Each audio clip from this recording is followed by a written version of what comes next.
je tak častitljiv je bila, je prav, da se spomnimo lepših trenutkov. Kateri je bil najlepši? No, lepih je bilo več, ne. Najprej samo članstvo v Fifi in Uefi, potem pa prva uvrstitev, prva reprezentančna tekma, uradna z Italijo v Mariboru, potem uvrstitev na evropsko in svetovno prvenstvo in vsa kasnejše uvrstitve. In pa preveva me en tak dober občutek, ker je nogometna zveza v dobrih rokah in vidim, da se razvija, seveda športni rezultati so spremenljivi, enkrat zmagaš, drugič si poražen, ampak mislim, da bodo še. Je bilo pa marsikdaj tudi težko, kako ste se takrat prebili, kaj je bilo tisto, kar vas je gnalo naprej?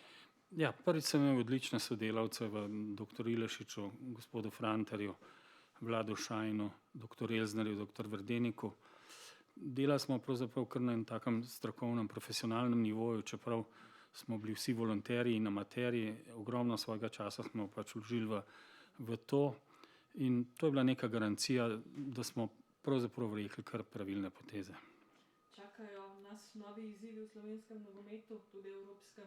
Vaš pogled, kaj je tisto, kar se mora zdaj zgoditi?